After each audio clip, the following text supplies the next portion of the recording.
This house was also his, and they didn't raid that house for some reason. I don't understand why, but he owned both of these. And then King, was it King Combs? Had the audacity to make a rap song like, feds didn't even get the right house. It was like... What did Homeland Security agents find inside Diddy's Miami mansion that sent shockwaves through Hollywood? Weapons, explicit objects, and something far more chilling. Testimony from the raid has just been revealed, and it's worse than anyone imagined. Stay tuned as we dissect the jaw-dropping details and the legal storm brewing around Sean Diddy Combs.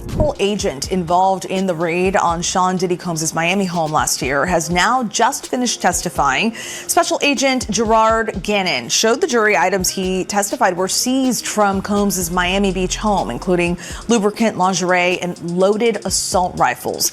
Meanwhile, rapper Kid Cudi, who reportedly dated Combs' ex-girlfriend Cassie Ventura nearly 15 years ago, could testify tomorrow.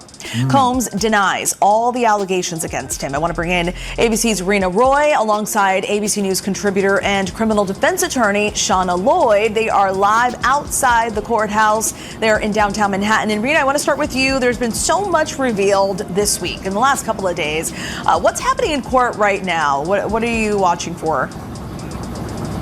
Yeah, definitely a lot to break down, Stephanie. The jury just saw another gun in this trial. It was also from that special agent that you mentioned who was just on the stand. He just wrapped up his testimony, and it was a .45 caliber handgun that he says was found in the guest house of Diddy's Miami Beach property that you see right there in a suitcase. The jury also examined photos of ammunition and what the prosecutors called freak-off supplies, including baby oil, lubricant, and rubber ducks. He also testified that rubber ducks? I can just hear him now. Rubber dub dub in the tub. Oh my goodness, man. Like, we've heard a lot of information, and it was very, very dark and just wild with Cassie. But now, this stuff is about to get extremely serious as far as, like, when they say he could be facing life in prison. You're gonna see all of this stuff come out, man. Imagine the tranquility of a Miami morning being upended when federal authorities barge into one of the most opulent residences in the city. This wasn't a simple knock on the door. Homeland Security agents carried out a very effective, well-coordinated operation that was specifically directed at Diddy's. It was 5 a.m. at a vast multi-million-dollar house. When the group of unmarked cars arrived at the property, the sun had not yet risen, and armed agents promptly took up their positions to carry out a warrant that had apparently been the result of months of preparation and information. According to insider accounts, what could possibly justify such a dramatic operation? It all came down to credible charges of actions that were judged too astonishing to overlook. The scene inside was one of mayhem, with torches penetrating the dim passageways of the estate as agents systematically went about their every drawer. Closet and corner of the estate, which had more than a dozen rooms, was under close inspection. Bedroom doors were kicked open, safes were broken, and even hidden compartments that had been expertly hidden in the architecture were revealed. Witnesses close to the inquiry described the agents as operating like clockwork, ignoring all traces of luxury and overpowering advanced security systems in their search for crucial evidence, with a private theater and expansive outdoor spaces serving as the focal point of an unfolding nightmare. Then came the revelations. It wasn't just what they discovered, but also where they discovered it. Some of the firearms were hidden in obvious places, like a bedroom nightstand, while others were hidden in less obvious places, like a secret safe under the house's grand staircase. In addition to the weapons, there were specific material items, and upsetting that they apparently shocked seasoned agents. In accordance with federal law enforcement procedures, these materials were crucial to the evidence, especially when paired with other discoveries made during the raid. These weren't just any objects lying around a famous person's house.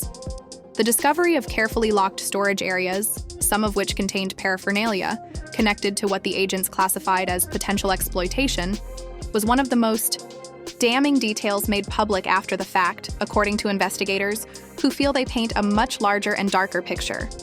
Lifestyle items, or to Homeland Security, they were consistent with other cases involving alleged exploitation crimes. Patterns emerge in cases such as these secret rooms, where devices are encrypted and materials are accessed selectively.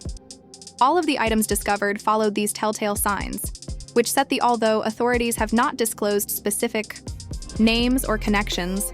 Agent Gerard Gannon's shocking testimony in his statements described the items as a coordinated part of extensive illegal activity. The items seized in this raid point to something expansive and well-planned, but you'll want to keep checking back to see how Diddy responded when he learned of the chaos that had taken place in his house. They didn't raid that, and it was also... According to people close to the matter, Diddy was actually staying at a hotel in downtown. This house was also his, and they didn't raid that house for some reason. I don't understand why, but he owned both of these. And then King, was it King Combs? Had the audacity to like make a rap song like, "Feds didn't even get the right house." It was like, morons. I called him Yeet Skirt at the time because it was just so bad. But anyway, there was a second house that they didn't go into. That's right next door. It would be bizarre to me that they only focused on the one. Maybe this is where all this stuff happened, and this is maybe the family house. I don't know. But you'd think if you're going to go do the raid and do it right, you'd do both houses. All right, well, there you go. I can't show a ton of those. But yes, as pew-pews, there's a lot of items around these things. Stacks of money, I will say, if you want to prep, get ready for photo 40. And we'll get to that in a minute. Don't put it up yet. The rubber ducky justice. There's now looking at a lot of substances and clips. Yep. And wow. Yeah, there's a lot of stuff in here. That's a crazy. Look at that Buccaneers logo. I'm just scrolling through for my own, but it's, wow. What is high? I think I can show that. That's There's just a lot of high heels. There's a lot of high-heeled shoes and a lot of he really lingerie. liked a specific kind of shoe.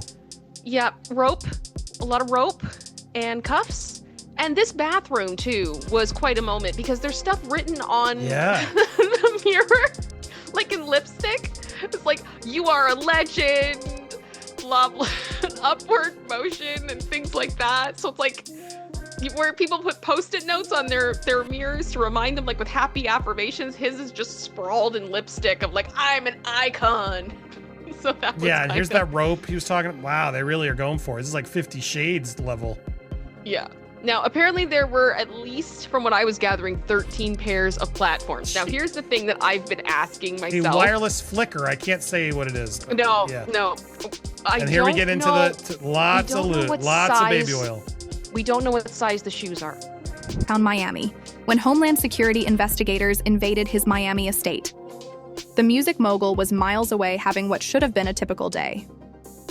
Minutes after the agents arrived on the scene, Miami reportedly received a phone from a member of his staff informing him that his home was being raided. At first, according to insiders, he believed it to be a prank or perhaps there was a miscommunication. But as more panicked calls came in and the full scope of the operation became clear, Diddy's composed demeanor soon started to falter, and eyewitnesses describe his response as anything but. Calm hotel employees remembered observing him pacing the lobby with his phone clamped to his ear, his face clenched in tension. He allegedly made a string of hurried calls, some to his legal team and others to unnamed pals, as questions whirled about. Those who have previously worked with Diddy have characterized him as someone who is always 10 steps ahead and rarely shocked even when facing criticism. But in this instance, it appears that he was caught completely off guard. According to some stories, Diddy made a desperate attempt to contact the agents directly after the raid caught him off guard and left him anxiously searching for information in real time, offering to clarify any misunderstandings if given the opportunity to speak with someone directly. It's unknown whether those messages were received by anybody involved, but the attempt to step in while the raid was going on adds a new level of complexity to the public's view of his innocence, or lack thereof. Was this a response from a man attempting to cooperate or one attempting to manage the story before it got out of hand? Public opinion has already started to divide. Some people find Diddy's response all too familiar because he has faced several charges over the years, and many have suggested that he has a tendency to deny and sidestep any problem. On the other hand, his most devoted fans consider this to be just another instance of a strong person being unfairly singled out in an effort to undermine him at the height of his career. The question still stands, though. Does his obvious tension during the raid imply guilt, or is it just the late that same day? He made a public statement in which he categorically denied any wrongdoing and detailed the reaction of someone whose life is suddenly being scrutinized under a more intense spotlight than ever before. He described the raid as an unwarranted invasion driven by false allegations and underlined his continued cooperation with authorities while vowing to use all available means to refute these allegations. This audacious declaration sets the tone for what is expected to be one of the most well-known celebrity court cases of the decade. But how will his defense team handle the burden of the evidence accumulated from the raid to refute such damaging findings? Since the Miami house raid facts became public, people have asked, do you connect something like a cache of firearms and sex paraphernalia to allegations as serious as exploitation? Agent Gerard Gannon's testimony makes the connection startlingly obvious. Homeland Security isn't saying these items were unrelated. On the contrary, investigators think they're a part of a bigger pattern, indicates widespread exploitation, and the manner in which these objects were discovered only serves to enhance the story. To begin, investigators allegedly discovered a variety of firearms, including a range of handguns and rifles. Kept in unexpectedly, a weapon classified as an untraceable ghost gun was discovered hidden in a camouflaged safe beneath a tiled floor, close to Diddy's main staircase. However, it wasn't only about the weaponry, was where they were concealed with codes to lock storage compartments and encrypted devices. Law enforcement claims that this sheriff-style arrangement is a typical sign in cases involving organized crime because when agents entered other parts of the home, including the private bedroom suites, they were apparently overwhelmed by the pornographic material and paraphernalia, as well as objects that allude to preparation and secrecy. In underground spaces, without delving into specifics, they purportedly contained tools, movies, and pictures, some of which Homeland Security classified as goods that were utilized to enable exploitation. Gannon stressed how carefully regulated these things were. They weren't just lying about in plain sight, and many of them couldn't be accessed without keys or codes, indicating that access was severely limited, which raises suspicions among investigators of intentional. This type of restricted access in the courtroom can be seen as knowledge of misconduct, which is a key component of constructing the case. However, this isn't Diddy's first run with accusations that could endanger his career, although most of those cases were discreetly settled or disappeared before trial. Rumors and even highly public lawsuits have hinted at dubious activity behind the scenes of his company. This raid feels different this time since it's not a story. The stakes are raised in ways his legal team has never encountered before from a legal perspective because it is based on public complaints or hearsay and potentially indisputable physical evidence connected to federal investigators' investigations. Prosecutors can contend that Diddy wasn't only inadvertently involved, but actively maintained control over these systems because of their intimidating implications, including the locked storage facilities, encrypted electronics, and hidden safes. Defense teams frequently claim that prominent people keep unusual goods for security or privacy reasons, but prosecutors can show that intent is more important than possession in exploitation instances. Cite comparable incidents to support their claim. Agent Gannon's testimony will surely be important in determining what happens next. And with conjecture mounting on how this evidence can influence the legal analysts, say that Homeland Security is attempting to broaden their probe beyond the raid and may examine other members of Diddy's entourage. But all eyes are on what the agency does next. Things get much more complicated when the government constructs their story about Diddy's squad getting ready to destroy it. Intriguing and decades-long. Legacy in jeopardy, Diddy has assembled a formidable force. Lawyer Howard Greenfield is leading the legal team to launch a defense, and the state could solidify his guilt in the eyes of the public. Like this are about perception rather than just the facts. And every statement made by his team is well considered. But it's a risky move, because if the jury thinks this comeback spin is just damage control, it might fall apart.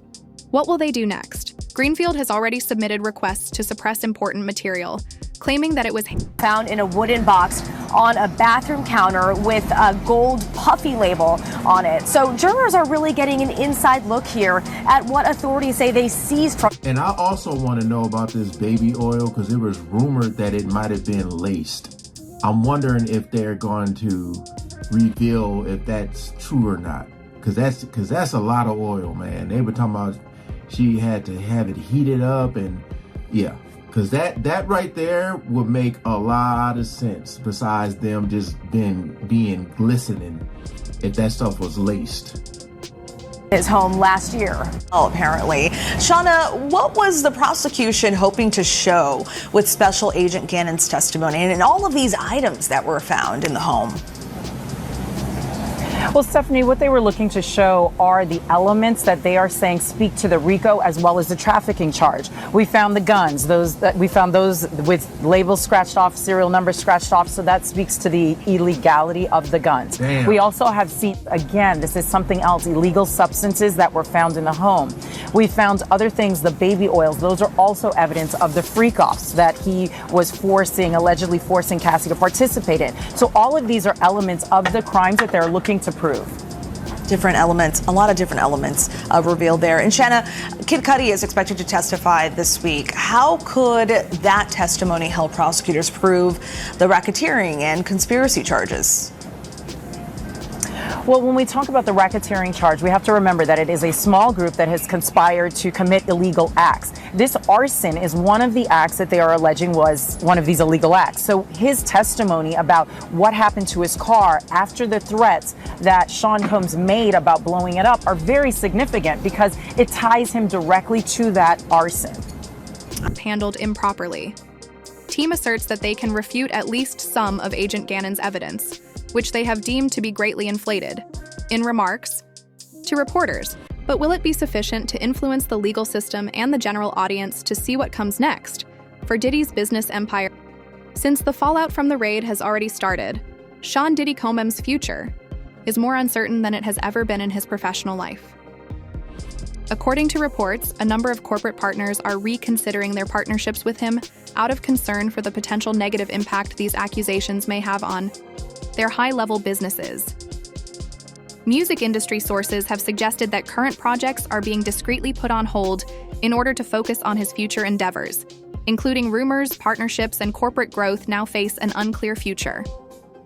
Diddy's reputation as an untouchable public figure has begun to erode, and that the legal chinks in this armor are rapidly expanding, but the future may bring even more difficulties or legal risks outside the public image.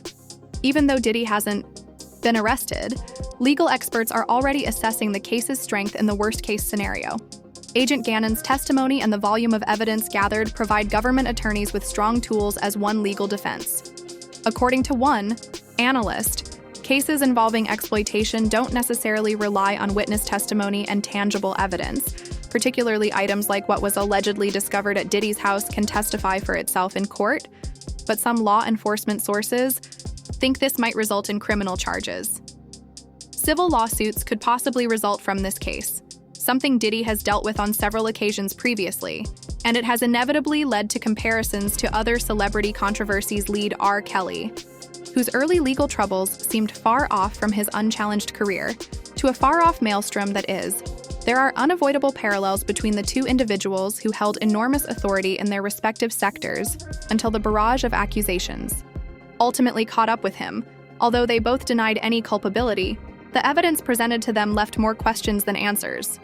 Of all, every case is unique, and Diddy's destiny isn't set in stone. Still, his fame from this raid puts him next to people whose careers changed forever once legal issues started, which is not shocking to fans and the media. Social media responses are divided, with ardent fans praising Diddy as the victim of government overreach and others analyzing each and every. For a short time, information supporting him with hashtags expressing genuine outrage trended, but they were swiftly overtaken by fervent rumors about the raid. Explains that for some followers, this is the start of a change in their perception of him as a person associated with darker themes, rather than the polished hero who ruled hip-hop. More concerning issues, the meat Fire. Here it is. I mean, this isn't as much as I was envisioning based on like Costco levels. It's a lot. Don't get me wrong. Well, this is just one part, right? This is just one I was section. expecting. I mean, how many cases of these were there? And then what's with the rubber ducky, Kim? There's just 2 rubber duckies. So something I want to just make very clear. There were a lot of these collections of baby oil and Astroglide around the house, from the sounds of it. So this was just one section of it. There's also, I don't know if you'll notice on the side, there's a box there of nitrous oxide. Yeah.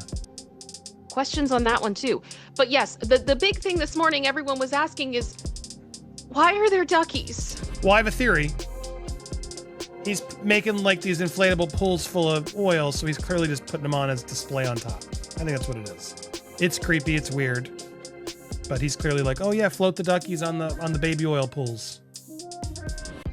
I mean, the duckies have seen things. I fear for the duckies. Poor duckies. I have so many questions. This ain't no Bert and Ernie action. No, this is intense. So, yeah, white towels everywhere. A lot of towels. I mean, I'd expect a lot of towels. Hotels level where the towels, what he's going. More nitrous on the bottom. Oh, that's a close-up of that. That's what that was. Okay. Yeah. That was the close-up of that area. Yeah. So more pills. Lots of substances. There was a crystal rock-like substance that they just kept saying with other pills, and the main ingredient of magic mushrooms were found. Well, hold on. Can we talk about weird clear bags filled with why? This is what I mean. The baby oil was scattered. It was not just in the closet. It was everywhere.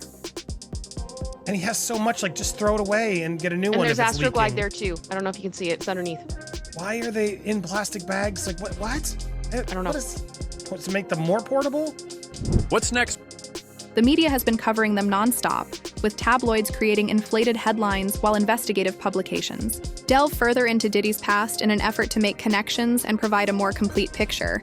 Which leads us to maybe the largest, concerning the long-term effects. Even if Diddy is able to avoid criminal prosecution, his brand has already suffered a setback. The music and fashion tycoon once had a flawless exterior, but now has a difficult time getting back into the public eye. Future partnerships, corporate sponsorships, and concert deals are all on the line. In the end, harm isn't always about guilt, according to one PR expert, but rather about perception. And in the court of public opinion, perception becomes an actuality. Homeland Security will probably make the next significant move in this developing drama, as they have indicated that their probe is far from finished. As Diddy's team tries to control the narrative, further subpoenas, testimonies, and perhaps new legal developments could still surface. The case is beginning to seem like more than simply one man's battle. It calls into question the laws and the accountability of celebrity culture.